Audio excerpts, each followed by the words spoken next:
যে ব্যক্তিটার জান খানদানি হবে, যে ব্যক্তিটার রূহ কবজ করা হবে, ওই ব্যক্তিটার রূহটা বের করার সময় তার অনেক কষ্ট হয়, ছটফট করতে থাকে। হসপিটালের বেডে আইসিইউর মধ্যে অনেক সময় অনেক রোগী লাফায়, ছটফট করে। দেখবেন হসপিটালের রোগী দেখতে যাওয়ার সময় পায়ের মধ্যে সাদা রশি দিয়ে বাঁধা, হাতের মধ্যে সাদা রশি দিয়ে বাঁধা।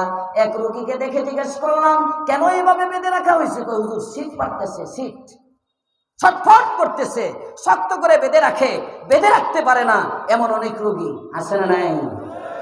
মালাকুল মাউত যখন রূহ খানদানি করবে, জান কবজের কষ্টে বান্দা ছটফট করতে থাকবে, অস্থির হয়ে যাবে। এই বান্দাটার রূহটা বের করা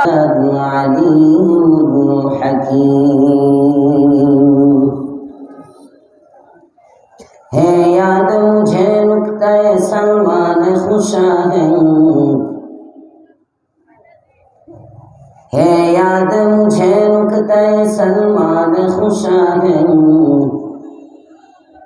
दुनिया ने ही मुर्दान जफा कश के लिए तंग दुनिया ने ही मुर्दान जफा कश के लिए तंग चीते का जिगर चाहिए शाही का तजस्सुस चीते का जिगर चाहिए शाही का तजस्सुस जी सकते हैं बेगोश दिए दानिश फरहंग कर बुलबुल ताऊस की तकलीद से तौबा कर बुलबुल ताऊस की तकलीद से तौबा बुलबुल फकत आवाज है ताऊस फकत रंग बुलबुल फकत आवाज है ताऊस फकत रंग नूरे मदीना इस्लामिया माद्रासा मध्य फैदाबाद चौरास्ता दक्षिण खान ढाका 1230 एर उद्योगे आयोजित ওয়াজ ও দোয়ার মাহফিলের শ্রদ্ধাভাজন সভাপতি, আমন্ত্রিত অতিথিবৃন্দ, উপস্থিত জাতির রাহবার, আকাশের নক্ষত্রতুল্য হযরতে উলামায়ে কেরাম, গণ্যমান্য মুরব্বিয়ানে ইসলাম, যুবক বন্ধুরা, ছোট বাচ্চারা, পর্দার আড়ালে অবস্থানরত সম্মানিতা মা ও বোনেরা, শুকরগুজার হচ্ছি রব্বে করিমের দরবারে, যার তৌফিকে এখনো মাহফিলের প্যান্ডেলে কোরআনের টুকরা, জান্নাতের টুকরা বাগানে কোরআনের এই মজলিসে এখনো বসে থাকবার সুযোগ পেয়েছি। মালিকের দরবারে কৃতজ্ঞতা প্রকাশ করি, কালিমাতুশ শুকর করি, আলহামদুলিল্লাহ। আওয়াজটা একেবারে খারাপ হয় নাই, বাকি আব্বু মনে হয় এখনো যায় নাই। একটু জোরে আওয়াজে বুঝান, আমারও কিছু পাওয়ার আছে, ইজ্জতটা যেন আমারও থাকে। কোন আলহামদুলিল্লাহ। যাক, ইজ্জতটা রাখছে। আপনারা তো জানেনই নতুন মানুষ এখানে খুব কম। আগে যিনি ওয়াজ করছেন আব্বা, এখন ওয়াজ করতেছে ভোলা।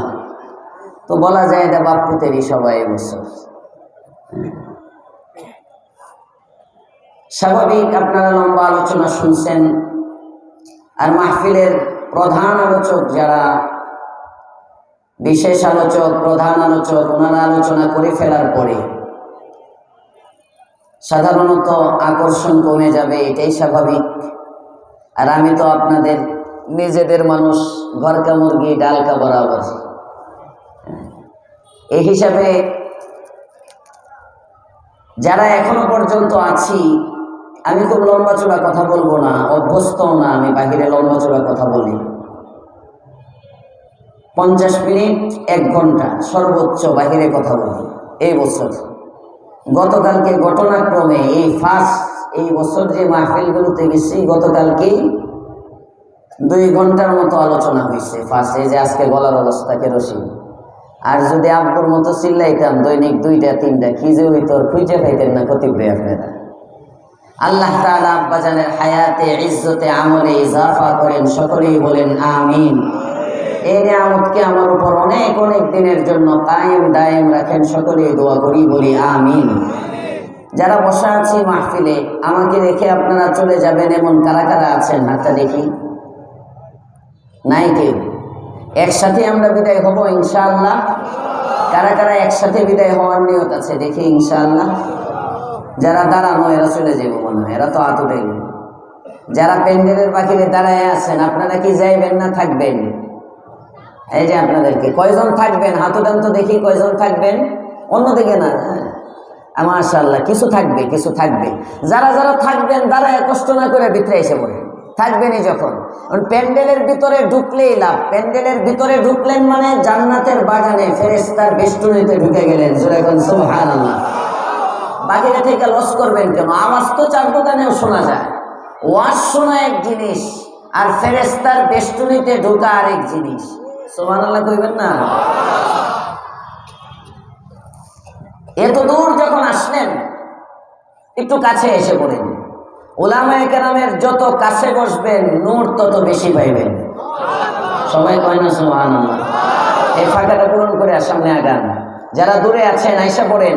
বুঝবেন বুঝবেন এক সময় চোখ যখন বন্ধ হবে, নেকি যখন দরকার হবে, তখন এই মাহফিলের প্যান্ডেলের ভিতরে বসার সময়টা কত দামি এটা তখন বুঝবেন। এখন বুঝবেন না। এখন মনে হয় দাঁড়ায় দাঁড়ায় শুনতে থাকি। হাদিসের মধ্যে আসছে, বুখারীর বর্ণনা, আল্লাহর রাসূল বলেন, মাহফিলের মধ্যে এই যে প্যান্ডেল দেখতেছেন, এই মাহফিলের চতুর্দিকে আল্লাহ তাআলার ফেরেশতা বেষ্টন করে রাখে। পিছে ওনারা কয় নাই সুবহানাল্লাহ? আসলেই বেষ্টন করে। এটা বুখারীর হাদিস। এই ওয়াজ প্রথম বছর এখানে করছিলাম, এখানে মানে এই মাদ্রাসার মাহফিল, এই জন্য ওইদিকে যাবো না। পরে কইব হুজুরে এক ওয়াজই করে। আমি আপনাদের সামনে সূরা ইয়াসিনের 5টি আয়াতে কারিমা তিলাওয়াত করেছি। কোরআনে কারীমের প্রসিদ্ধ একটি সূরা। কোনো ভূমিকা ছাড়াই আমি আলোচনায় চলে যাব। বাকি যারা সামনে দাঁড়ানো, আপনারা জানেন আমি এইভাবে কথা বলতে অভ্যস্ত না। এজন্য যারা সামনে দাঁড়ায় আছেন হয়তো ভিতরে ঢুকে বসেন, নাহলে এতটুকু দূরে যান যেন আমি না দেখি। আমার সামনে দাঁড়ায় থাকলে আমি কথা বলতে পারি না, এটা আমার অভ্যাস। হ্যাঁ, ওই যে দাঁড়ায় রয়েছেন, শুনতেছেন আপনারা? শুনেন আপনারা? এই শোনেন না? মানে আমাকে গরম করবো আসছে এসে, মানে একটা বদ, মানে দেখাইবো হুজুর বদ মেজাজ। এই যে দাঁড়ায় আছেন আর একদিকে তাকে কেন দাঁড়ায় আছেন বুঝতেছেন না? অন্য ভাষা বলতেছি, আড়ালে যান, না হলে ভিতরে আসেন। দাঁড়ায় দাঁড়ায় স্যাম্পল দেখে, মানে সার্কাস দেখতে আসছে। কোরআনের মাহফিলগুলোকে একেবারে তামাশা বানায় ফেলছে, সারাটা দেশ নষ্ট করে দিতেছে এই সমস্ত কিছু শ্রোতা। কথা বলেন ঠিক না? গানের মঞ্চের সামনে, যাত্রার মঞ্চের সামনে সামনে যাইব নর্তকী দেখার জন্য, বেগানা নারীর নাচ দেখার জন্য পাগল। উলামায়ে কেরামের সামনে আসতে পারে না। কথা বলেন ঠিক না? আল্লাহ হেদায়েত দান করুক, বলেন আমিন। ওয়াজের মাহফিলে শ্রোতা এত লাগে না, শ্রোতার মতো শ্রোতা একটা হইলেও হয়। শ্রোতার মতো শ্রোতা একজন হইলেও চলে, ইখলাসের সাথে যদি হয়। আমার বস্তাবর্তী শ্রোতা দেখানোর দরকার কি? এখানে খার হয়ে থেকে মানুষে দূরতে মনে করবো প্যান্ডেল বইরা আর জায়গা হইতেছে না। এটা বাউলের বক্তা আমরা না। আল্লাহ হেদায়েত দান করুক, বলেন আমিন। যার মন চায় যতক্ষণ প্যান্ডেলে জায়গা আছে ভিতরে বসবেন, বসে শুনবেন। এটা কোরআনের আজমত। মন চায় না আপনি বাড়ি গিয়ে ঘুমান, সমস্যা কি?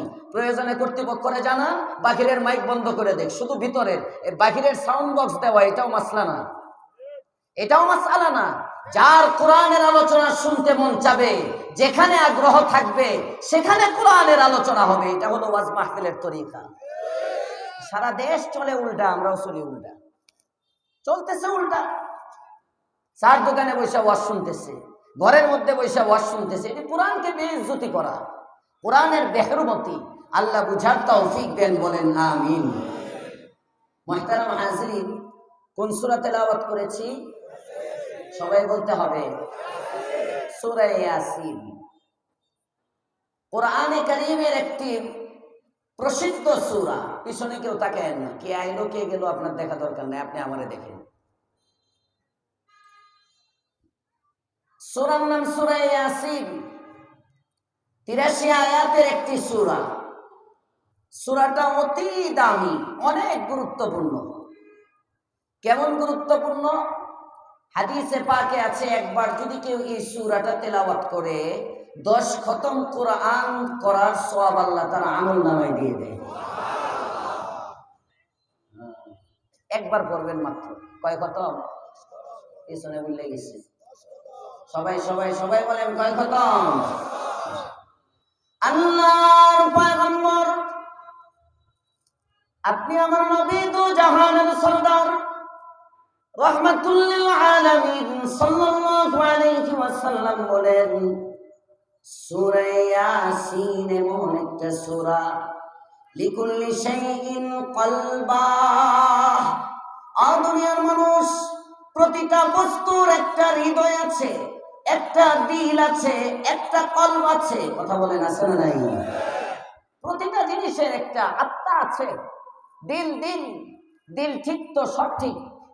মানুষের দিল যদি নষ্ট হয়ে যায়, সব নষ্ট।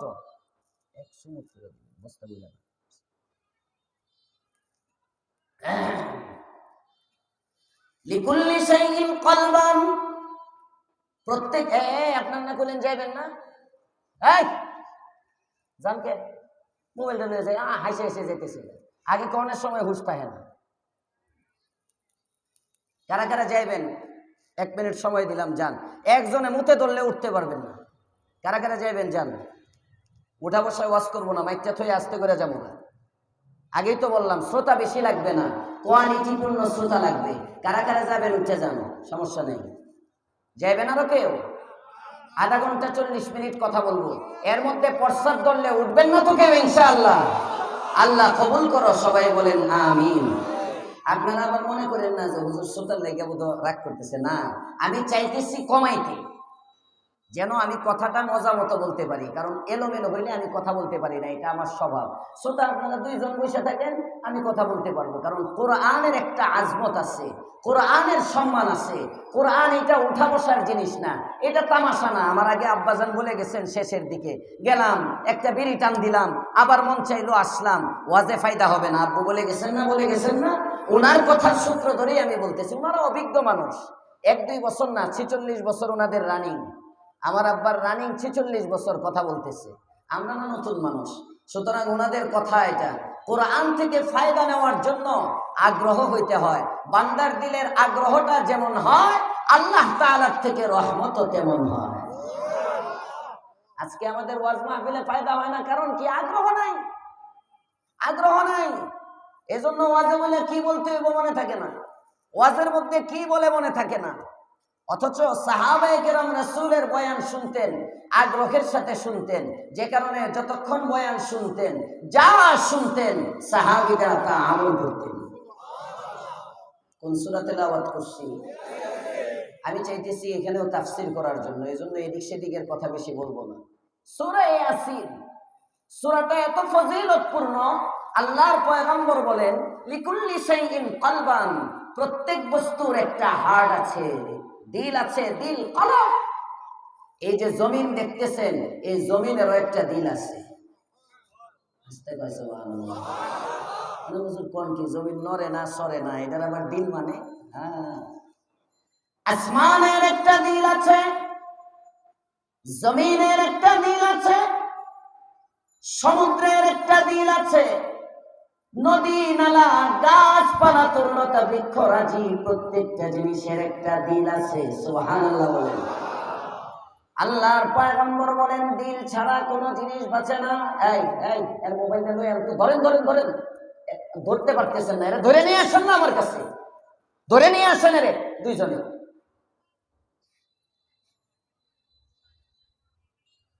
পারলো না, যুবকরা হিম্মত নাই, এরা কেমনে জিহাদ করবে? এরা আঙ্গে ধরে না নিয়ে আসবেন আমার কাছে, এর মোবাইলটা আসার দিয়ে ভাইঙ্গে ফেলতাম আমি। নিয়ে আসতে পারলাম না তো যুবক তোমরা, কপাল খোলা জানি কোথাকার। গুনাহ করার জন্য আসছে মাহফিলে। আল্লাহ হেদায়েত দান করুক, বলেন আমিন। জোরে কোন আমিন। লিকুল্লি শাইইন কলবা। প্রত্যেক জিনিসের একটা দিল আছে। আসমানের একটা দিল আছে, জমিনের একটা দিল আছে। 7 আসমানের দিল, 7 জমিনের যেমন দিল আছে, গাছপালা তরুলতার বৃক্ষরাজির দিল আছে। হাকিমুল ইসলাম কারি তৈয়ব সাহেব রহমাতুল্লাহ আলাইহি লেখেন, তোমার শরীরের জামা গায়ে দাও, এই কাপড়েরও একটা দিল আছে। আল্লাহু আকবার। সব জিনিসের দিল আছে। দিল ছাড়া কোনো বস্তু টিকে না। আল্লাহর পয়গম্বর বলেন, প্রত্যেক জিনিসের যেমন দিল আছে, কোরআনে কারীমেরও একটা দিল আছে। কোরআনে কারীমের দিল হলো সূরা ইয়াসিন। যেমনি ভাবে মানুষের হাড় নষ্ট হয়ে গেলে মানুষ বাঁচে না, মানুষের অঙ্গ প্রত্যঙ্গের মধ্যে যেমন কলবটা সবচেয়ে দামি, নবী আমার বলেন কোরআনে কারীমের সবগুলো আয়াত আর সূরার মধ্যে সূরা ইয়াসিনটা সবচেয়ে দামি। কেমন দামি জানবে উম্মত? একবার যদি সূরা ইয়াসিন কোন ব্যক্তি তিলাওয়াত করে, আল্লাহর পয়গম্বর বলেন 10 খতম কোরআনের সওয়াব তার আমলনামায় দিয়ে দেওয়া হয়। একবার বলুন। ফজরের নামাজের পরে যদি কেউ পড়ে, কখন সবাই বলেন কখন? সবাই কখন? ফজরের পরে। আল্লাহর পয়গম্বর, আপনি আমার নবী দু জাহানের সরদার রাহমাতুল লিল আলামিন বলেন, ফজরের নামাজের পরে সকাল সকাল কোন ব্যক্তি যদি সূরা ইয়াসিনটা বান্দা তিলাওয়াত করে নেয়, সন্ধ্যা পর্যন্ত তার সমস্ত প্রয়োজন পূরণের জিম্মাদার আল্লাহ তাআলা হয়ে যায়। পড়বেন ইনশাআল্লাহ। শুধু কি তাই? সূরা ইয়াসিন কোন ব্যক্তি যদি তিলাওয়াত করে, সূরা ইয়াসিন যদি কোন ব্যক্তি তিলাওয়াত করে, কখন? যখন পৃথিবীর কোন জিনিস কাজে আসে না, টাকা পয়সা তার কাজে আসে না, বাড়ি গাড়ি তার কাজে আসে না, নারী তার কাজে আসে না, কোনো কিছুই যখন তার কাজে আসে না, একটা সময় কিন্তু এমন আসে কিছুই কাজে আসে না। কথা বলেন ঠিক না বেঠিক? যমুনা গ্রুপ না, এটা করোনার সময় মারা গেল যমুনা। হ্যাঁ, যমুনা গ্রুপের কষ্ট হইতেছে আপনাদের। আমি নিয়ত করছি 11:30টার মধ্যে ছেড়ে দেবো ইনশাল্লাহ। 11:10 বাজে। আমি তো আপনাদেরই, বেশি দেবো না, কারণ আমার এখনো বুখারি 1 পারা রয়ে গেছে, ক্লাস করাইতে হয়। এখন যদি গলা ইন্দে চিল্লাই, 12 তারিখে তো আমাদের মাদ্রাসার মাহফিল, খতমে বুখারি করতে হবে। এই জন্য গলাটা একটু তা দিয়ে রাখতেছে। আমি দুর্বল মানুষ, চিল্লান দিলেই করে যাই। আল্লাহ তাআলা আমাদেরকে কবুল করুক, বলেন আমিন। মাশাআল্লাহ। মুহতারাম হাজিরিন, যমুনা গ্রুপের মালিক যখন মারা যাওয়ার আগে নাকি বলছিল যে আমার যত সম্পদ আছে সব আমি দিয়ে দিই আল্লাহর রাস্তায়। দেখো আমাকে কিছু সময় একটু আরামের ব্যবস্থা করা যায় কিনা। এমন একটা সময় সবার জিন্দেগিতেই তো আসবে। যারা কয় নাই তারা আসবে না। ওয়াজাআত সাকরাতুল মাউত বিল হক, মৃত্যুর যন্ত্রণা আসবে প্রতিটা মানুষের কাছে। মালাকুল মাউত আজরাইল শারহুস সুদূর বিহালিল মাউতা ওয়াল কুবুর, জালালউদ্দিন সুয়ুতী রাহমাতুল্লাহ আলাইহির লেখা কিতাব। যে জালালউদ্দিন সুয়ুতী আল্লাহর পয়গম্বরকে স্বপ্ন দেখছেন মাত্র 70 বার। পিছনে বলা না কয় নাই সুবহানাল্লাহ? জোরে একসাথে বলেন সুবহানাল্লাহ। কতবার? 70 বার। আল্লাহর পয়গম্বর, আপনি আমার নবী দু জাহানের সরদার রাহমাতুল লিল আলামিন বলেন, মান রাআনি ফিল মানাম। আপনি কি বলছেন? আপনাকে বলছি আমি, কোনো সমস্যা? আমার কষ্ট হইতেছে, আপনি বুঝলেন কিভাবে? আপনি কথা বলেন। কথা বলতেছি আমি, আমার কষ্ট হচ্ছে, আপনি বুঝলেন কিভাবে? অতিভক্তি।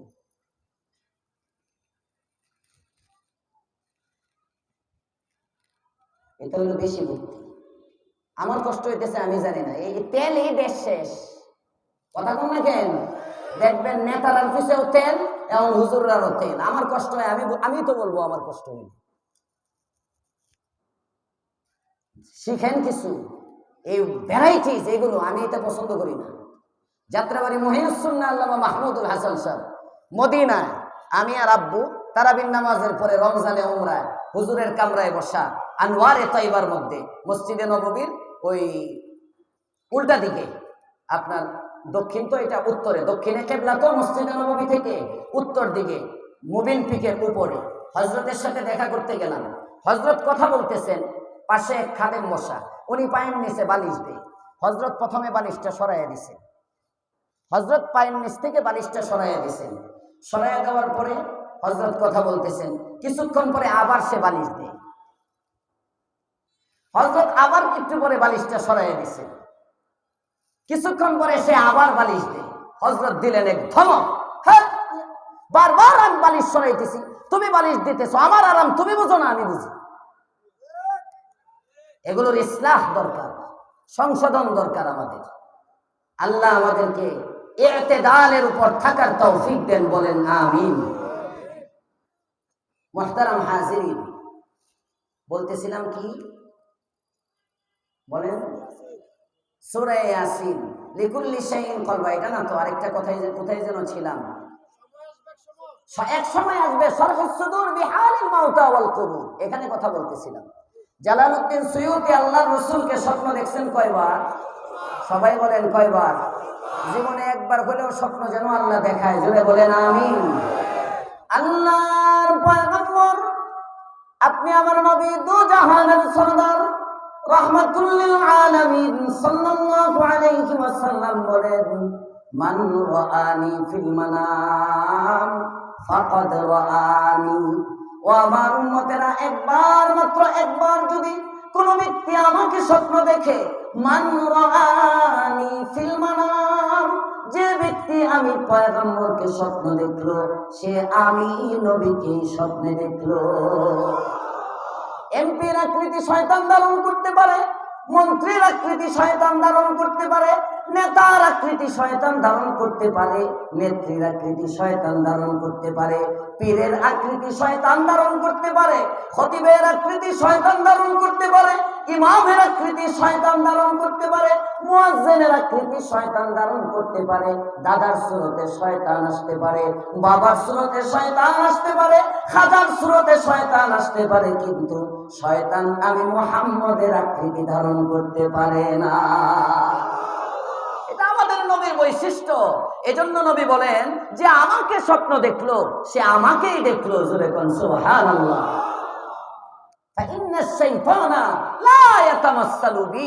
শয়তান আমার মিসল, আমার মতো সাদৃশ্য হতে পারে না, আমার আকৃতি ধারণ করতে পারে না। অতএব মুহাদ্দিসিনে কেরাম বলেন, যে ব্যক্তি একবার নবীকে স্বপ্ন দেখে, এই ব্যক্তি যদি ঈমান অবস্থায় মারা যায়, তার জন্য জান্নাত ওয়াজিব হয়ে যায়। দেখবেন ইনশাল্লাহ, দেখবেন বেশি বেশি দাড়ি কাটতেন, তাইলেই স্বপ্ন দেখবেন। নামাজ কাজা করেন, তাইলেই স্বপ্ন দেখবেন। চুলের মধ্যে ইয়াহুদ নাসারাদের কাটিং নিয়ে আইসো যুবক, তাহলেই নবীর স্বপ্ন দেখতে পারবা। তোমার চলার মধ্যে সুন্নত নাই, চুলের মধ্যে সুন্নত নাই, দাড়ির মধ্যে সুন্নত নাই, আমার হুজুর নবীর স্বপ্নে দেখতে মন চায়। লজ্জা লাগে না তোমার? কথা বলেন না কেন? কথা বলেন না কেন? লজ্জা হয় না যুবক? কোন নবীর উম্মত তুমি? আর কার আদর্শে চলতেছো? কে তোমার আপন? কাকে তুমি ফলো করতেছ? কে তোমার কাজে আসবে? আসমান টিকে আছে কার উসিলায়? জমিন টিকে আছে কার উসিলায়? সাত আসমান সাত জমিন, সূর্য আলো দিচ্ছে কার উসিলায়? চন্দ্র আলো দিচ্ছে কার উসিলায়? তোমার আমার যৌবন কার উসিলায়? সত্য পয়গম্বরের উসিলায়, সত্য নবীর উসিলায়। সব পয়গম্বরের জন্য, সব কিছু নবীর জন্য, কিন্তু ওই নবীর এই চিনলাম না। কথা বলেন ঠিক না ঠিক? ওই নবীর জন্য জীবন দিতে পারে না, নেতার জন্য জীবন দেয়। কথা কয় না? ক্ষমতার জন্য রক্ত দেয়। কথা বলেন ঠিক না বেঠি? এক ফ্যাসিস্টকে ক্ষমতা থেকে সরায়া আরেক ফ্যাসিস্টকে ক্ষমতায় উঠাবার জন্য জন্য রক্ত দেওয়ার লোক পাওয়া যায়, আল্লাহর জমিনে কাদিয়ানীদেরকে কাফের ঘোষণার রক্ত দেওয়ার লোক পাওয়া যায় না। ঠিক না? মুসলমান বসেন বসেন, তাকবীর দিতে হইব না, তাকবীর দিলে সময় যাইব, তাকবীর দেওয়া লাগবে না। দিলকে গরম করেন, মাঠ গরম করা দরকার নাই, দিলকে শো করেন। কথা বলেন ঠিক না বেশি? দিলে আগুন জ্বালান, কোরআন সুন্নাহর আলো ঘরে ঘরে জ্বালানোর দরকার নাই। গোয়াল টেকের আশপাশে, মজিবর মার্কেটের আশপাশে, ফয়দাবাদের আশপাশে এমন ঘর খুব কম পাওয়া যাবে যে ঘরের মধ্যে কোরআন নাই। আসতে বলেন কেন, জোরে বলেন ঠিক না বেশি? ঘরের মধ্যে মুসলমানের কোরআন আছে, দোকানের মধ্যে মুসলমানের কোরআন আছে, ফার্মেসির মধ্যে মুসলমানের কোরআন আছে, অফিসের মধ্যে মুসলমানের কোরআন আছে। মুসলমানের কোরআন তার দিলের মধ্যে নাই, যে কারণে আল্লাহর জমিনে আল্লাহর আইন নাই। কোরআন ঘরে রেখে কি হবে? কোরআনের আলো বাড়িতে জ্বালায় করবা কি যুবক? কোরআনের আলো তোমার দিলে জ্বালাও, কোরআনের আলো দিলে জ্বালাও। ঘরের মধ্যে কোরআন আছে, বয়স হয়ে গেছে 30 বছর, জিজ্ঞেস করলে কোরআন পড়তে পারেন? একটা হাসি, মানে শরম, পড়তে পারে না। আছে না নাই? কথা বলেন, আছে না নাই? ঘরে কোরআন দিয়ে করবা কি? ঘরে কোরআন দিয়ে কি করবা? যে সরকারকে ফ্যাসিস্ট বইলা ভারতে পাঠিয়ে দিছ, ওই সরকার যে চেয়ারের মধ্যে বসতো, ওই চেয়ারের পিছনেও লা ইলাহা ইল্লাল্লাহ মুহাম্মাদুর রাসূলুল্লাহ লেখা আছে। কথা বলেন না কেন? কথা বলেন না কেন? লেখা আছে। প্রধান উপদেষ্টার চেয়ারের পিছনে লেখা, প্রধানমন্ত্রী যে চেয়ারে বসতো ওই চেয়ারের পিছনেও লা ইলাহা ইল্লাল্লাহ মুহাম্মাদুর রাসূলুল্লাহ লেখা আছে। লা ইলাহা ইল্লাল্লাহ মুহাম্মাদুর রাসূলুল্লাহ ব্যানারে থাকলে কি হবে? ফেস্টুনে থাকলে কি হবে? দেওয়ালে থাকলে কি হবে? লা ইলাহা ইল্লাল্লাহ যদি দিলে না আসে তাহলে 12 জায়গা হয়। যেমনি ভাবে পিছনের লা ইলাহা ইল্লাল্লাহ নেত্রীরে বাঁচাইতে পারে নাই, দিলের মধ্যে রাম বাম থাকার কারণে, রাম বামকে ভালোবাসার কারণে দিল্লি গিয়ে পড়ছে। মুসলমানের বাচ্চা বিধর্মীদেরকে ভালোবাসার কারণে কসম খোদার মনে রাখবে, জাহান্নাম ছাড়া কপালে কিছু নেই। জাত যায় জাতের দিকে, আমাদের ময়মনসিংহে কয় জাত যায় জাতের দিকে, কুত্তা যায় পানি ভাতের দিকে। তুমি যাকে ফলো করবা তার সাথে তোমার হাসর হবে। কষ্ট হচ্ছে, বিরক্ত হইতেছেন আপনারা? এই বেচারা মোহাব্বত করি। আপনারা গোয়াল টেকের যারা জানেন, হুজুর যারা ধমক দেয় এটা মোহাব্বতের মানুষ হইতে হয়, অপরিচিত কাউরে হুজুর ধমক দেয় না। এই মূলনীতি আমার তাফসিরের লোকেরা জানে। হ্যাঁ, এই বেচারা আমার খুব মোহাব্বতের, এর লেগে জারিটা করা করে দিস। মোহাব্বত না করলে জারি দেয় না। অপরিচিত একজনটা কোথায় জারি দিয়ে আমার দরকারটা কি? সারা জীবন দেখা হয় না হয়, যেহেতু মোহাব্বত করে জারি দিলেও সমস্যা নেই, এই জন্যই দিচ্ছি। আল্লাহ এই মোহাব্বতকে কবুল করুক, বলেন আমিন। কোন সূরা তেলাওয়াত করেছি? সূরা ইয়াসিন। আপনাদের মাদ্রাসার মুহতামিম সাহেবের নাম ওই ইয়াসিন, মাদ্রাসার মুহতামিম সাহেবের নাম ওই ইয়াসিন। সূরা তেলাওয়াত করছি কোনটা? সূরা ইয়াসিন। আয়াত কয়টি? 83। সবাই বলেন আয়াত কয়টি? 83। কোরআনে কারীমের সূরাটা কেন তেলাওয়াত করলাম? এত ফজিলতপূর্ণ একটি সূরা, যে সূরা একবার তেলাওয়াত করলে 10 খতম কোরআনের সওয়াব হয়। সকালবেলা তেলাওয়াত করলে সারা দিনের জিম্মাদারি আল্লাহ নেয়। সবচেয়ে বড় ফায়দা কি? এই সূরাটা এমন একটা সময় আসবে, শরহুস সুদূর বিহালিল মাউতা ওয়াল কুবুরে জালালউদ্দিন সুয়ুতি লেখেন, মানুষের যখন মৃত্যুর সময় ঘনায় আসে, বালাকুল মাউত আজরাইলের সাথে 500 ফেরেশতা আসে। কয়শো ফেরেশতা? আপনাকে রিসিভ করে নেওয়ার জন্য না। হযরত জালালউদ্দিন সুয়ুতি লেখেন 500 ফেরেশতা মালাকুল মউতের সাথে আসে। যে ব্যক্তিটার জান খানদানি হবে, যে ব্যক্তিটার রূহ কবজ করা হবে, ওই ব্যক্তিটার রূহটা বের করার সময় তার অনেক কষ্ট হয়, ছটফট করতে থাকে। হসপিটালের বেডে আইসিইউর মধ্যে অনেক সময় অনেক রোগী লাফায়, ছটফট করে। দেখবেন হসপিটালের রোগী দেখতে যাওয়ার সময় পায়ের মধ্যে সাদা রশি দিয়ে বাঁধা, হাতের মধ্যে সাদা রশি দিয়ে বাঁধা। এক রোগীকে দেখে জিজ্ঞেস করলাম, কেন এইভাবে বেঁধে রাখা হয়েছে? কই হুজুর শীত পাড়তেছে, শীত। ছটফট করতেছে, শক্ত করে বেঁধে রাখে, বেঁধে রাখতে পারে না, এমন অনেক রোগী আছে না নাই? মালাকুল মাউত যখন রূহ খানদানি করবে, জান কবজের কষ্টে বান্দা ছটফট করতে থাকবে, অস্থির হয়ে যাবে। এই বান্দাটার রূহটা বের করার জন্য 500 ফেরেশতা আসবে, এরা এই বান্দাটাকে চাপ দিয়ে ধরে রাখবে। আহ, 1-2 জনের চাপে যদি দম বাইরে হয়ে যেতে চায়, 500 ফেরেশতা যখন আপনাকে ধরবে, আপনি আমার অবস্থা তখন কেমন হবে? লোকটা অস্থির হয়ে যাবে, মুমূর্ষ অবস্থা। এই সময়ে মানুষ একবার পানি চায়, অস্থির মৃত্যু সজ্জায় মুমূর্ষর সময় দেখবেন কি করবে, হাই হতাশ, একবার উঠতেছা, একবার বসতেছা, হাই একবার চোখ উল্টায় নিয়ে আসে, কপাল থেকে ঘাম ঝরতে থাকে, বুকের থেকে ঘাম ঝরতে থাকে, পানি চায়, মানে অস্থির হয়ে যায়। মালাকুল সাকরাত যখন হয়, 500 ফেরেশতা তাকে চাপ দিয়ে ধরে, মালাকুল মউত রূহ কবজ শুরু করে। এই 500 ফেরেশতা ছোটাবার জন্য মনে করেন তার ছেলে আছে 5 জন। কয়জন? একজন ছেলে ইঞ্জিনিয়ার, একজন ছেলে ব্যারিস্টার, একজন ছেলে ডাক্তার, একজন ছেলে বড় অফিসার, আরেকজন ছেলে মাওলানা মুফতি ইয়াসিন সাহেবের মতো আলেম। কয়জন? কয় না কথা? সবাই বলেন 5 জন। ইঞ্জিনিয়ার ছেলেটার কাছে খবর যায় বাবার অবস্থা ভালো না, দৌড়ে চলে আসে। ইঞ্জিনিয়ার ছেলে জিজ্ঞেস করে, স্যার কোথায় যান? ওর বাবা মুমূর্ষ অবস্থায় দেখতে যায়। ফল ফ্রুট টাকা পয়সা অভাব নাই, হাতের মধ্যে আঙ্গুর বেদানা নিয়ে আসলো ইঞ্জিনিয়ার ছেলে। ডাক্তার ছেলেটাও চলে আসলো, এসে বলে, বাবাকে ডাক্তার হবে না, আরেক ডাক্তারের কাছে নিয়ে যাও, এই হসপিটাল হবে না, ওই হসপিটালে নিয়ে যাও, ডাক্তারের উপর বসাও। ডাক্তার ছেলেটা চিকিৎসার জন্য দৌড়াদৌড়ি করে। ব্যারিস্টারে কয়, টাকা তো কম কামাই না, যত টাকা লাগে সব আমি দিব। আর অফিসারে কয়, আমি দেখাশোনার জন্য চাকরির থেকে 10 দিনের ছুটি নিয়ে নিলাম। ঠিক এই মুহূর্তে আলেম ছেলে মাওলানা মুফতি ইয়াসিনের কাছে ফোন যায়। কথার কথা আবার কইেন না, আপনার আব্বারে মেনে লিখতেছি, আয় মোতামিম সাহেব, আপনি আবার এটা কইেন না। আল্লাহ তার আব্বার হায়াত বাড়াইয়া দেখ, বলেন আমিন। মনে করেন আলেম ছেলে, আলেম ছেলে তার কাছে খবর যায়।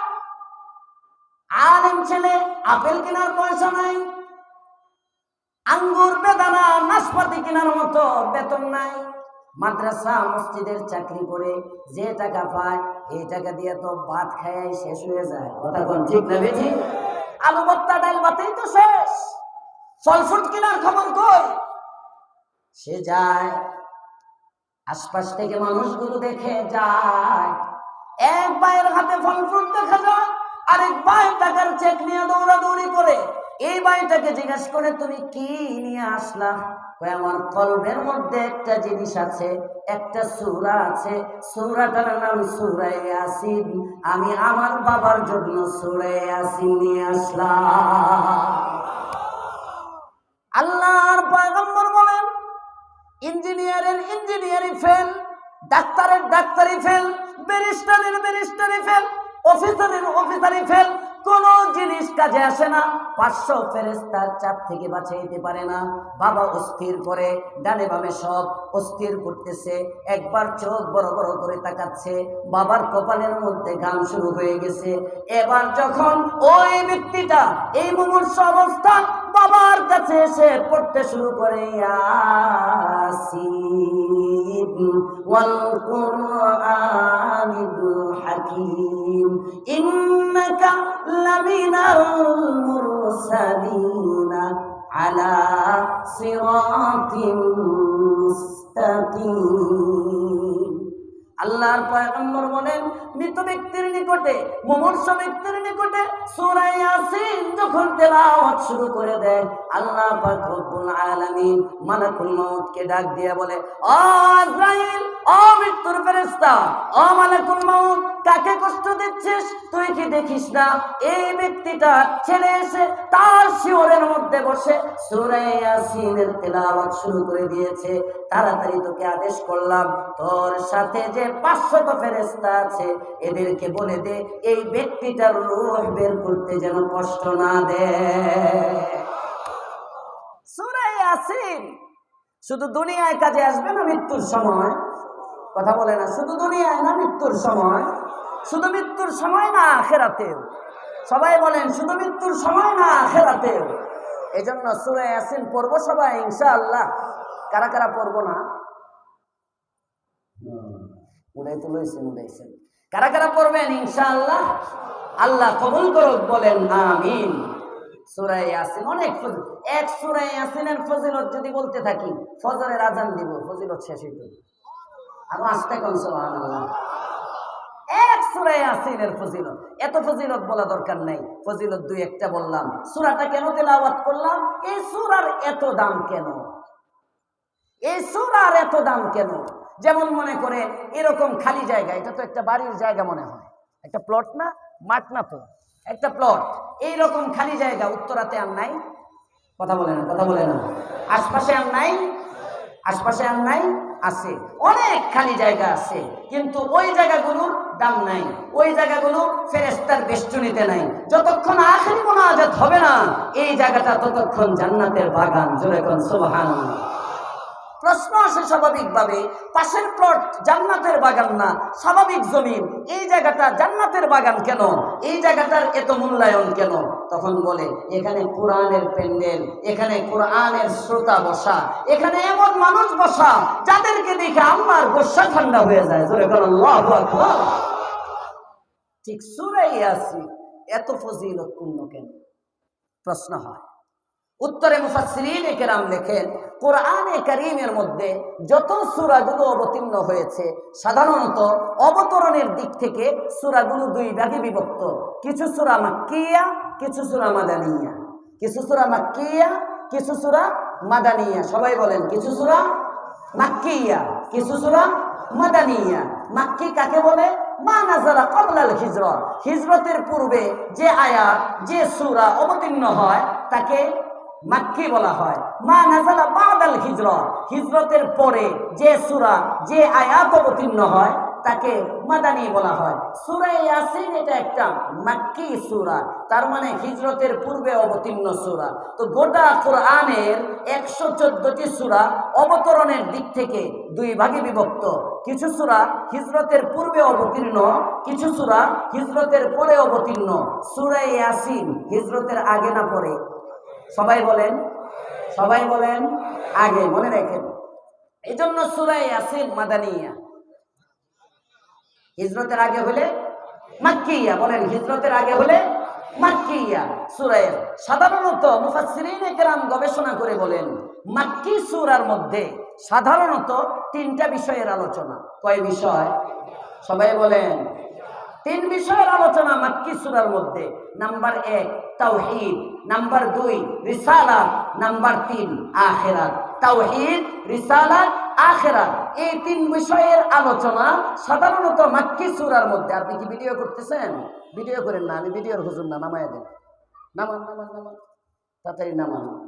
একজনের মোবাইল তো না ভাঙতে গেছিলাম, ওই সময় আপনি ছিলেন না, বুঝো পরে আসছেন। ও ছিলেন না, তাও বুঝেন নাই। আমি ভিডিওর হুজুর না। ভিডিওর বাজারে অনেক হুজুর পাওয়া যায়, অনেক বড় বড় আলেমও এখন, বিশাল বিশাল শাইখুল হাদিস, তারাও ছবি জায়েজ করে ফেলতেছে। এই জন্যই আমরা দোয়া আসমানে উঠতেছে না। এই যে হুজুররা দোয়া কম করে না, তো দোয়া করে না, দোয়া দেখেন না, এমন কোন জুমা নাই যে জুমার পরে দোয়া নাই। দোয়া কবুল হইতে দেখেন, দোয়া কবুলের ইয়া নাই, তো দোয়া কবুল হয় না। কবুল হয় না কারণ কি? গুনাহ মিশ্রিত দোয়া আল্লাহ কবুল করে না। অন্তত এই মাহফিলটা, কিছু মাহফিল পৃথিবীতে পাক রাখেন, পবিত্র রাখেন। কথাগুলো অনেক তিতা লাগতে পারে, অনেক কষ্ট বলি, দোষী আপনারা না, আপনাদের দোষ না, দোষ আমাদের। আমরা ইঞ্জিন খারাপ হয়ে গেছি। যে গাড়ির ইঞ্জিন খারাপ হয় ওই গাড়ি গন্তব্যে যাইতে পারে না। যে উম্মতের উলামায়ে কেরাম গুনাহের মধ্যে জড়ায় যায়, ওই উম্মত কখনো আগে বাড়তে পারে না। আল্লাহ আমাদেরকে ঠিক হওয়ার তৌফিক দাও, বলেন আমিন। প্রশ্ন করতে পারেন, হুজুর তারা কি আপনার চেয়ে বেশি বুঝে, আপনার চেয়ে কম বুঝে? না, কম বুঝে না, তারা অনেক বেশি বুঝে, তারা অনেক বেশি বুঝে। আমার এত বেশি বোঝা দরকার নাই। আল্লাহ আমাকে আমার বুঝ মতো চলার তৌফিক দেন, বলেন আমিন। এজন্য আমি, জানেন আপনারা, আমার মুসল্লি বেশি, 2-1 বাহিরের আছেন। আমি ছবি পছন্দ করি না, ভিডিও পছন্দ করি না।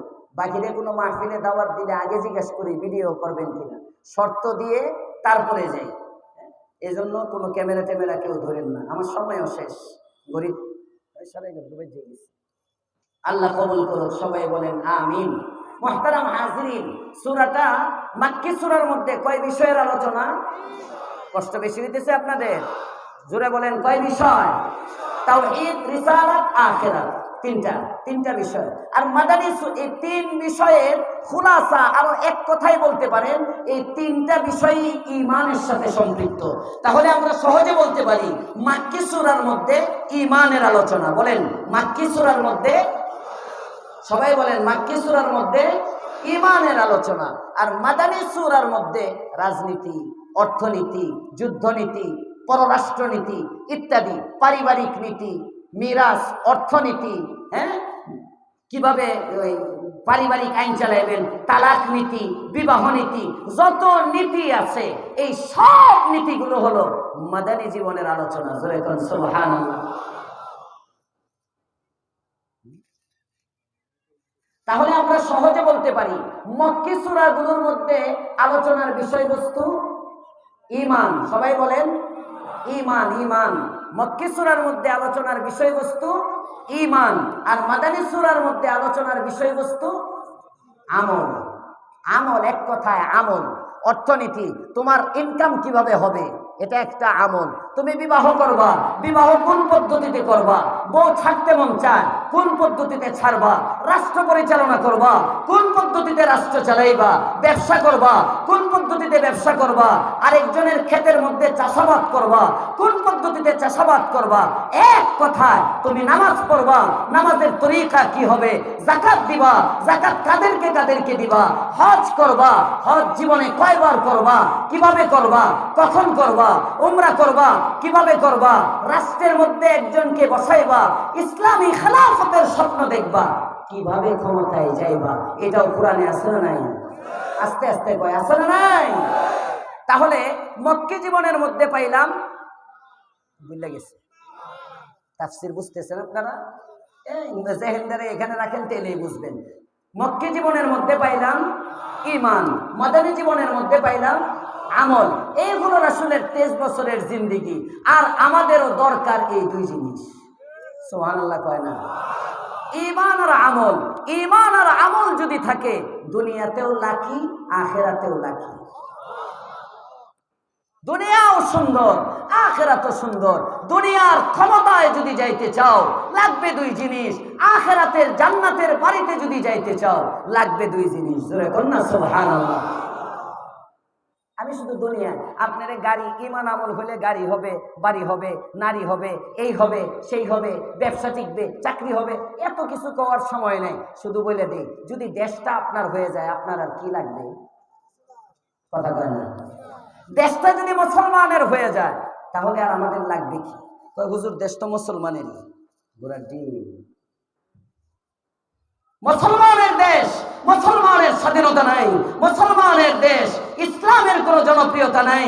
কখনো দিল্লির দাদাবাবুরা দেশের মধ্যে রাজত্ব করে, আর কখনো আমেরিকার ইয়াহুদ, মুশরিক, খ্রিস্টান বেঈমানেরা এই বাংলাদেশ নিয়ে ছিনিমিনি খেলে। এটাকে মুসলমানের দেশ বলা যায় না। কথা বলেন ঠিক না? মুসলমানের দেশ আমরা পাওয়ারই নাই, আমরা কোনো পাওয়ারই নাই। কখনো ক্ষমতা নির্ধারণ হয় ভারত থেকে, কখনো ক্ষমতা নির্ধারণ হয় আমেরিকা থেকে। আমরা কাউরে ক্ষমতায় উঠাইতেও পারি না, আমরা নামাইতেও পারি না। আপনারা মনে করেন কি জনতার অভ্যুত্থানের মধ্যে নামছে, এর পিছনেও যায় দেখেন আমেরিকার চাল আছে। এত সস্তা না। আল্লাহ বুঝবার তৌফিক দাও। আমি রাজনীতি বুঝি না, ভুল করলে আবার সমস্যা, এজন্য ছেড়ে দিলাম, সাইড কাটলাম। আমি যেটা বলতেছিলাম, রাজত্ব যদি আপনার হয় আর কি দরকার? আপনার কিছু দরকার আছে? বাদশাহ হারুনুর রশিদ এক বাদশাহ ছিলেন, বড় প্রভাবশালী বাদশাহ। বাদশাহ হারুনুর রশিদ, তার একটা গোলাম ছিল, তার একটা বান্দি ছিল।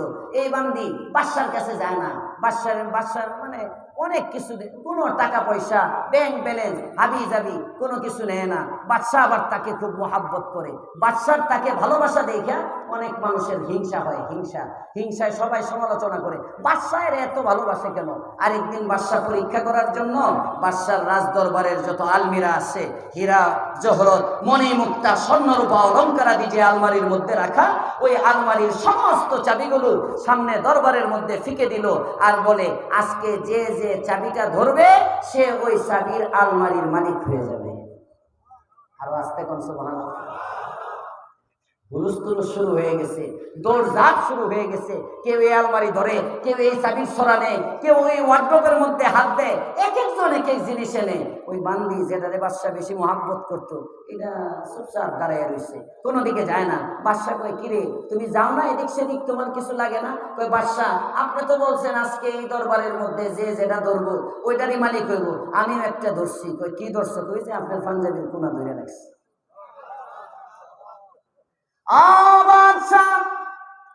আপনি বলেছেন যে যাকে ধরবে সে তার হয়ে যাবে, ওয়াদা অনুযায়ী আপনি যদি আমার হয়ে যান বাদশাহ, তাহলে তো ক্ষমতাটাই আমার। কথা বলেন ঠিক না বেশি?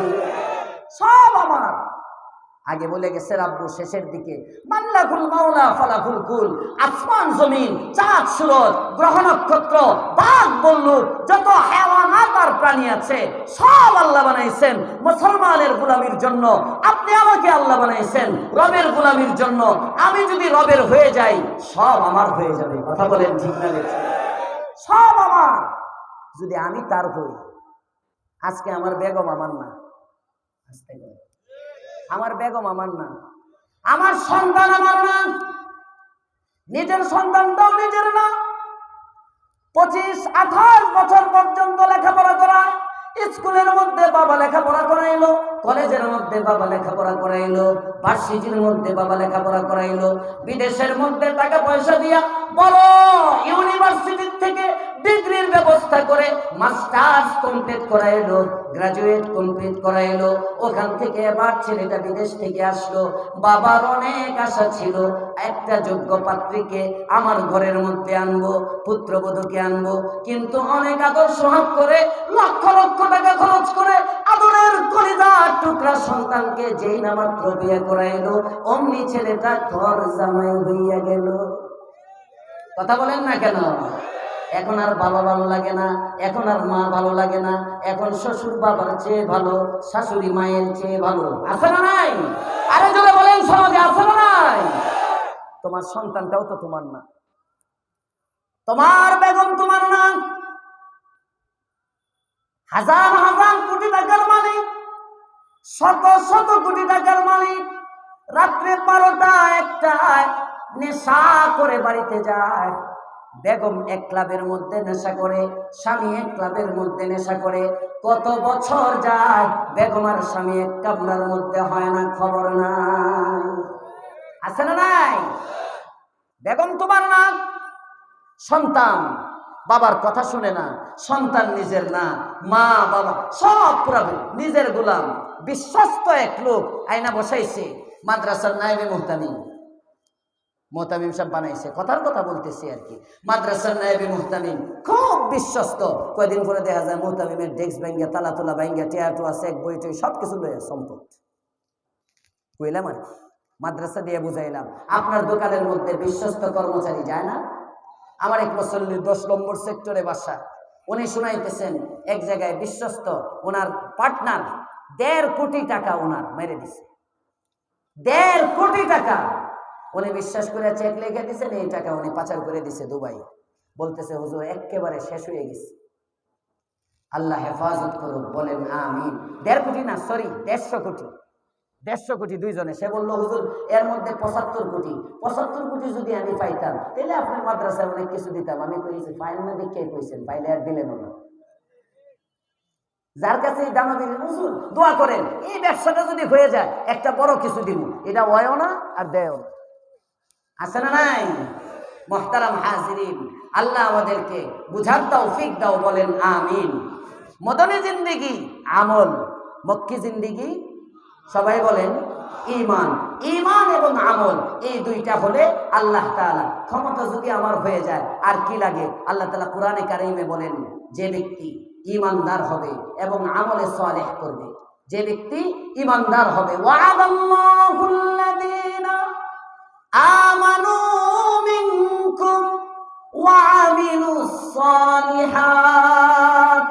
আল্লাহ পাক রব্বুল আলামিন তোমাদের মধ্য থেকে যারা মুমিন তাদের সাথে ওয়াদা করেন, যারা ঈমানদার এবং যারা আমলে সালেহ করে, এই দুইটা গুণ যাদের হয়ে যাবে, লা ইস্তাখলিফান্নাহুম ফিল আরদ, অবশ্যই অবশ্যই আমি আল্লাহ জমিনের খেলাফত তাদেরকে দিয়ে দিব।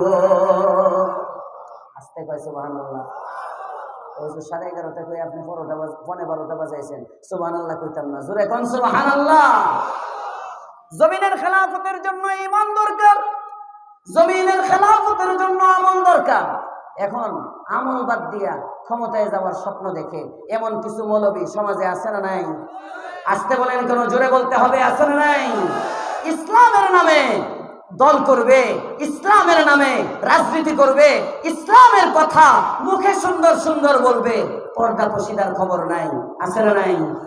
আমি এদিক দিয়ে যখন আসতেছি হাউস বিল্ডিং থেকে গত জুমায়, দেখি এখানে ঢাকা 18 আসনের খেলাফত মজলিসের মনোনীত প্রার্থী আমাদের এই 18 আসন থেকে মাওলানা নিয়ামতুল্লাহ আমিন ভাই, আমার বড় ভাই, এখানে আজমপুর এক মাদ্রাসা, ওনার ছবি, নিয়ামতুল্লাহ আমিন সাহেবের ছবি, আরেক পাশে দেখি শেখুল হাদিস আপনি শেখুল হাদিস আল্লামা মামুনুল হক সাহেবের ছবি। আমি এটা দেখলাম আর চিন্তা করলাম, হাই, এই বুঝি ইসলাম? এটার নামে বুঝি ইসলাম? একজন আওয়ামী লীগের কর্মী, বিএনপির কর্মী, জামাতে ইসলাম, প্রকৃত ইসলাম না, এই জামাতে ইসলামের কর্মী হয়তো তাদের ছবি দিয়ে রাজনৈতিক ব্যানার ফেস্টুন করতে পারে, হাক্কানি রব্বানি কোন আলেম ছবি দিয়ে ব্যানার করতে পারে না। কথা বলেন ঠিক না? কিসের ইসলাম? সব স্বার্থ আর ক্ষমতা, তিতা লাগবে বেশি কইলে, সব ক্ষমতা, আমার একটা চেয়ার লাগবে, আমার একটা গদি লাগবে। আল্লাহ বলে নাই তুমি নিজে ইসলামের খেলাফ কইরা রাষ্ট্রে ইসলাম প্রতিষ্ঠা করার জন্য, আল্লাহ বলে নাই। এটা তরিকা না। আমি আগে মুসলমান হব, আপনি মুসলমান হবেন, মুসলমান মিলে একটা মুসলমান সমাজ হবে, সমাজ মিলে একটা ইউনিয়ন হবে, ইউনিয়ন মিলে একটা বড় উপজেলা হবে, উপজেলা মিলে একটা বড় জেলা হবে, জেলায় মুসলমানে মিলে একটা মুসলিম রাষ্ট্র হবে। এটা হলো ইসলামী রাষ্ট্রের তরিকা, এটা হলো ইসলামী রাষ্ট্রের তরিকা। কিসের আগে ক্ষমতা গিয়া পরে আইন জারি করবো, এটা বাউতাবাজি, জনগণের ইমানি ম্যান্ডেট নিয়ে ছিনিমিনি খেলা। কথা বলেন ঠিক না বেশি? আল্লাহ আমাদেরকে বুঝবার তৌফিক দাও, বলেন আমিন। এজন্য মুহতারাম হাজিরিন, শত শত যুবক বসা, আমিও জওয়ান মানুষ, পায়ে হাত দিয়ে আপনাদের কাছের মানুষ, আমি দূরের না। আপন মানুষ অনেক কিছু বলতে পারে, আপন মানুষ ভুলও বলতে পারে, সঠিকও বলতে পারে। আমি আপনাদের কাছের বলে দেই, কোনো ধান্দা ফান্দার পিছে পড়েন না, কোনো ক্ষমতার চিন্তা করেন না, নিজে মুসলমান হন। নিজে বাঁচলে বাপের নাম নিয়া। এখন আপনি বাঁচেন, আপনার খবরে আপনাকে যাইতে হবে, আপনার খবরে কোনো নেতা যাবে না, আপনার খবরে আমি মৌলবীও যাব না, আপনার খবরে আপনি যাবেন। কথা বলেন ঠিক না বেঠি? এজন্য যার ইমান বাঁচাবো তো ইনশাআল্লাহ। দুনিয়ার ক্ষমতার জন্য লাগবে ঈমান এবং আমল, আখিরাতের জান্নাতের জন্য লাগবে ঈমান এবং আমল। সুবহানাল্লাহ কয় না? দলিল আল্লাহ বলে, ইন্নাল্লাযীনা আমানু ওয়া আমিলুস সালিহাতি কানাত লাহুম জান্নাতুল ফিরদাউসি নুজুলা। আল্লাহু আকবার। আল্লাহ তাআলা বলেন, নিশ্চয় যারা ঈমান আনে এবং নেক কাজ করে, কানাত লাহুম জান্নাতুল ফিরদাউসি নুজুলা, জান্নাতুল ফিরদাউসটা হয়ে যাবে তাদের মেহমানখানা, তারা হবে জান্নাতুল ফিরদাউসের মেহমান। সুবহানাল্লাহ। অনেকে পিছিয়ে সুবহানাল্লাহ কয় নাই, কারণ হলো হুজুর মেহমান হইলে লাভ কি, একটু পরে তো বাড়িতে বাইর করে দিব। কারণ মেহমান মানেই হলো পার্ট টাইমের জন্য আসে। যেমন আমি কথার কথা ইয়াসিন ভাইয়ের মাদ্রাসা আজকে মেহমান থাকবো, একটু পরে চলে যাব। আপনার ঘরের মধ্যে একজন মেহমান আসে, থাকে না চলে যায়? মেহমান বললেই মাথায় আসে, এক সময় চলে যাবে। এই জন্য আয়াতটা এতটুক শুনলে মনে হবে, আল্লাহ তাআলা বলেন, দেখেন যে এই মেহমান যখন হয়েছে, হতে পারে মেহমান তো বান্দার ধারণা হইতে পারে তেলেবান আল্লাহ কয়দিন রাখা বাইর করে দেয়, আল্লাহ না জানি কয়দিন রাখা বাইর করে দেয় আবার জান্নাত থেকে। পরের আয়াতে আল্লাহ বলেন, খালিদিনা ফিহা, জোরে বলো আল্লাহু আকবার। বান্দা, জান্নাত তোমার এমন মেহমান খানা, জান্নাতের মধ্যে আমি তোমাকে এমন মেহমান বানাবো, এই মেহমান খানার থেকে তুমি কোনোদিন বের হতে হবে না, চিরকাল তুমি মেহমান খানার মধ্যে থাকবে। প্রশ্ন, মেহমানখানায় যদি হয়, বাইরে যদি আপনি না করেন, আজীবনের জন্যই যদি রাখেন, বালাখানা বলতেন, বাসা বলতেন, মেহমানখানা বললেন কেন? বাসা করলে একটা সমস্যা, মেহমানখানার মধ্যে আদর বেশি। কথা কয় না? জোরে কোন ঠিক না বেঠি? মেহমানের জন্য আপ্যায়ন বেশি।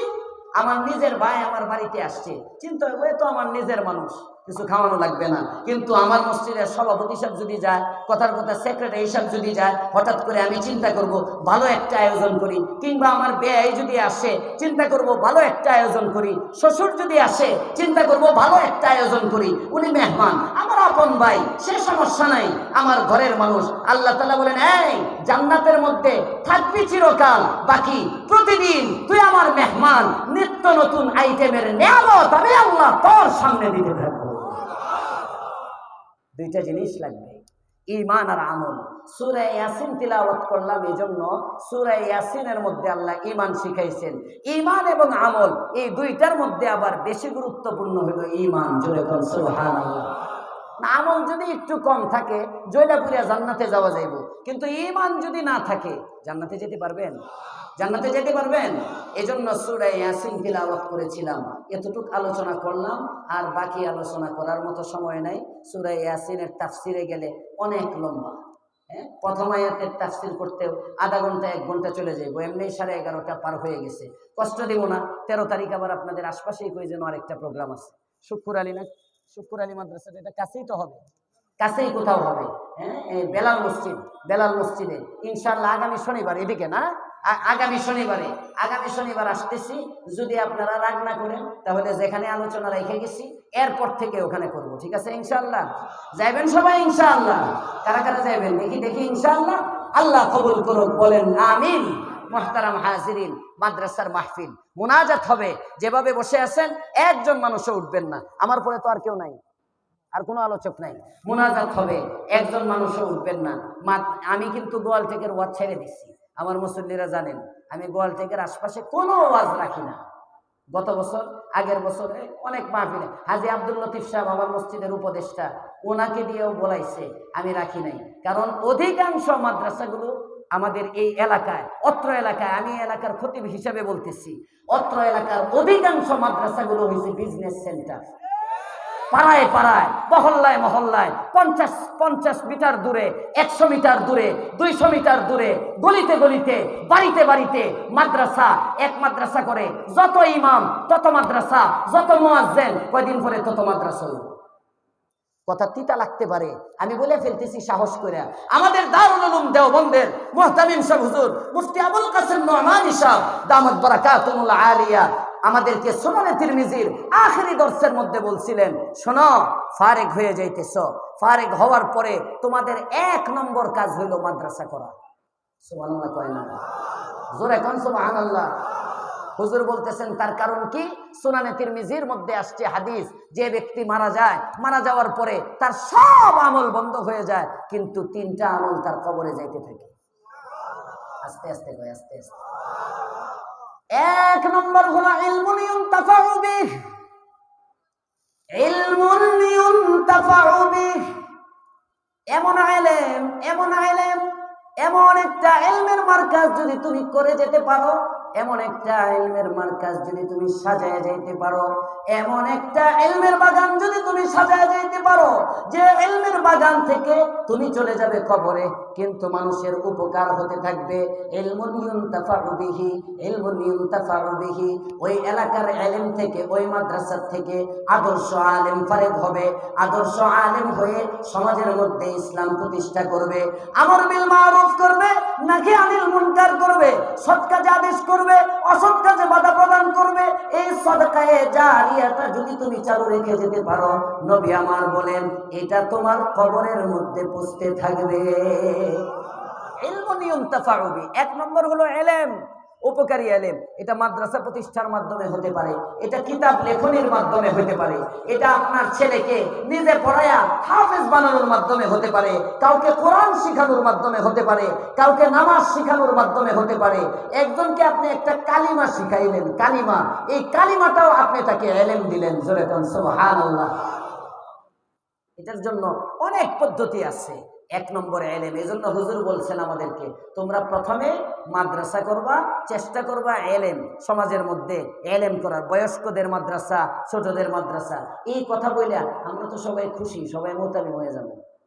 পরক্ষণে হুজুর বলতেছেন, হ্যাঁ, মাদ্রাসা এমন জায়গায় করবা যেখানে মাদ্রাসা করা ফরজ। খেয়াল করে শুনেন, মাদ্রাসা এমন জায়গায় করবা যেখানে মাদ্রাসা করা ফরজ। এমন জায়গায় মাদ্রাসা করবা না যেখানে মাদ্রাসা করা হারাম। ছাত্ররা আজীব হয়ে গেলাম, আরে মাদ্রাসা করা আবার হারাম হয় কিভাবে? দারুল উলুম দেওবন্দের বর্তমান মুহতামিম মুফতি আবুল কাসেম নোমানী সাহেবের কথা বলতেছি, সরাসরি আমার কানে শোনা, মাঝে কোনো রাবি নাই। হুজুরের দর্শে, আখেরি দর্শের আখেরি নসিহত হুজুরের কাছে আমরা সুনানে তিরমিজি পড়ছিলাম, আবওয়াবুন নিকাহ থেকে হুজুর পড়াইছিলেন, এখন বুখারী পড়ান। হুজুর বলতেছেন, এমন জায়গায় মাদ্রাসা করবা যেখানে মাদ্রাসা করা ফরজ, এমন জায়গায় মাদ্রাসা করবা না যেখানে মাদ্রাসা করা হারাম। এরপরে আবার হযরতি বলতেছেন, আপ সওয়াল কর সকতে হ্যাঁ, প্রশ্ন করতে পারেন আপনারা যে মাদ্রাসা করা আবার হারাম হয় কিভাবে? তখন হুজুর বললেন, একটা মাদ্রাসা আছে, ওই মাদ্রাসাটার পাশেই তুমি আর একটা মাদ্রাসা করলা, ওই মাদ্রাসার ছাত্র দিয়া তোমার মাদ্রাসা চালানোর জন্য, মাদ্রাসা ভাঙ্গনের জন্য মাদ্রাসাটা কইরাই ওই মাদ্রাসার গার্জিয়ানগুলোর কাছে লবিং শুরু করে, আপনার ছেলে এখানে কোথায় পড়ে, এখানে কত বছর ধরে, 2 বছর ধরে, কি পড়ে, নাজেরা পড়ে, মাত্র 2 বছরে নাজেরা। বুঝেন নাই? হুজুর কি করব, এই মাদ্রাসার তো পড়ার মানুষ, এই যে মাদ্রাসা, এই অভাব দেখেই তো আমি একটা মাদ্রাসা করতেছি, দেন আমারই নেই। বাপে তো ভক্তি নিয়ে এইভাবে এক মাদ্রাসা ভেঙ্গে আরেকটা, একটার ছাত্রতে আরেকটা, এভাবে হাজার হাজার শিশুর জীবন মৌলবীরা নষ্ট করে দিতেছে, উলামায়ে কেরাম নষ্ট করে দিতেছে। এই মাদ্রাসায় পড়ে 6 মাস, 6 মাস পরে আরেক মাদ্রাসায় যায়, 12 মাস পরে, 1 বছর পরে আরেক মাদ্রাসায় যায়। 7 বছরের মধ্যে, বয়স 7 বছর, মাদ্রাসা বদলায় 8টা। 7 বছর বয়স, মাদ্রাসা 8টা বদলায়া এখনো কায়দা পড়তে পারে না। 11 বছর বয়স নিয়ে আসে, হুজুর আমার বাচ্চাটা কি করতে পারি দেখি, আমপারা জিগাইলে কইতে পারেন। এই যে এক ওয়াবাল চলতেছে, এজন্য খবরদার, মাদ্রাসা বদলাইবেন কম, রং সং দেখবেন কম। যেখানে পড়াইতেছেন দেখবেন, আগে পরামর্শ করবেন আলেমের সাথে আপনার বাচ্চাটাকে ভর্তি করার জন্য। নিঃস্বার্থ আলেম, যে স্বার্থের জন্য পরামর্শ দেয় না, এমন আলেম সমাজে অভাব নাই, অনেক পাইবেন। একজনের কাছে গিয়ে পরামর্শ করবেন, কি করতে পারি, পরামর্শ মতো একটা ভালো জায়গায় ভর্তি করবেন, এনে রাখবেন। যদি পড়া না হয় হুজুরের কাছে আসবেন, মুহতামিমের কাছে আসবেন, এসে জিজ্ঞাসা করবেন আমার বাচ্চার পড়াটা কেন আগাইতেছে না। অনেক সময় বাচ্চার মেধার কারণে পিছায়া যায়, অনেক সময় বাবা মার আমলের কারণে বাচ্চা পিছায়া যায়। বুঝতেছেন কথা?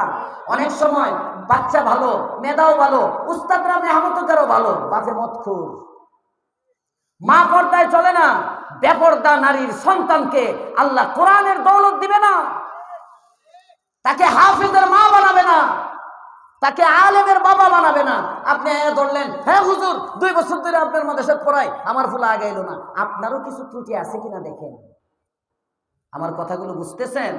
এভাবে সামষ্টিকভাবে চিন্তা করে তো আমি এই জন্য গোয়াল থেকে কোনো মাদ্রাসার দাওয়াত আমি যাই না, জানাই আর আমি মসজিদের জুমায় ঘোষণা করে দিছি, মুসল্লিরা শুনছে, আমিও কিন্তু এই মাদ্রাসাটার মধ্যে আসি। গত বছর ওয়াজ করে গেছি, ইয়াসিন ভাইরে জিজ্ঞেস করেন, 1 টাকাও নিয়ে নেই, 1 টাকাও নিয়ে নেই। টাকার জন্য আসি না, এমন না যে ইয়াসিন ভাই আমার বস্তা বইরা টাকা দেয় এজন্য বোধ আসি না। উনার আমি যতটুক দেখছি, আমি যতটুক জানি, আমি তার দিলের খবর, আমি যতটুক জানি, আমার জানার মধ্যে আমার জানা ভুল হইতে পারে, আমি তাকে যতটুকু চিনি, তাকে একজন মুখলিস মানুষ হিসাবে আমি চিনি। আমি জানি সে যে কাজটা করে আল্লাহর জন্য করে, এতটুকু আমি জানি। আপনারা এলাকায় থাকেন, আপনাদের জানা কি আমি জানি না, আমি যতটুকু, যে কারণে আমি জানি তার এটা কোনো ব্যবসায়ী প্রতিষ্ঠান না। তার একটা স্বপ্ন ছিল ছাত্র জামানার থেকে একটা প্রতিষ্ঠান করবে, নিজস্ব জায়গায় এটাকে স্থানান্তর করবে, একটা জায়গা হবে, কোরআনের একটা স্থায়ী খেদমত, বাড়াবাড়ি নিয়ে হ্যাঁ, এই বাড়ির থেকে ওই বাড়ি, এই বাড়ির থেকে ওই বাড়ি, এভাবে হ্যাঁ, খালি আর বিজনেস, টাকা পয়সা কামানো, এরকম না। যে কারণে বেচারা ঋণ টিন করে হ্যাঁ, তার এই আগ্রহ, এই কামনাকে বাস্তবায়ন করার জন্য আপনাদের সাথে পরামর্শ করে, অভিভাবকদের সাথে পরামর্শ করে আমি শুনে খুব খুশি হয়েছি। ওই বুট বাজারের ওই পাশে, গাজীপুরা না, এটা কোন জায়গায়, 27 ওখানে বেচারা একটা জায়গাও আলহামদুলিল্লাহ বাইনা করে ফেলছে। আস্তে কয় আলহামদুলিল্লাহ, জোরে কর না আলহামদুলিল্লাহ। প্রতিষ্ঠানটা দাঁড়াইতেছে, এই প্রতিষ্ঠানটা নিজস্ব জায়গায় 27 এমন একটা জায়গা, আশপাশে খালবিল ভরা, তেমন কোনো মাদ্রাসা নাই। একটা মাদ্রাসা যদি ওখানে হয় এলাকাটাও আলোকিত হবে, একটা প্রতিষ্ঠান দাঁড়াবে। আরে জমিনের যে প্রান্তে মাদ্রাসা থাকুক, জমিনের যে প্রান্তে মসজিদ থাকুক, কাল কিয়ামতের মাঠে এই মাদ্রাসা মসজিদ আপনার নাজাতের জরিয়া হবে। আমি সেই বুট বাজারে 7 কাঠা জায়গা কিনছি, এখানে অনেক মানুষ, আমি কয়জনের নাম করবো, এই গোয়ালটেক থেকে ওনারা টাকা পয়সা দিয়ে, গোয়ালটেক থেকে 23 লক্ষ টাকার মতো গোয়ালটেক থেকে গেছে। কয় না আলহামদুলিল্লাহ, জোরে কর না আলহামদুলিল্লাহ। এখান থেকে কেউ 10,000, কেউ 5,000, কেউ 1.5 লাখ। আমার মুতাওয়াল্লি পরিবার ওনার 6.5 লাখ টাকা দিচ্ছেন। মুতাওয়াল্লি পরিবার আব্দুল লতিফ সাহেব, উনি 1 কাঠা জমিনের দাম দিচ্ছেন 6.5 লাখ টাকা, বাকি 10,000, 20,000, 50,000, কেউ 5,000, 100 টাকা, হাত্তাকে 5 টাকাও একজনে দিছে আমার মাদ্রাসার জায়গার জন্য।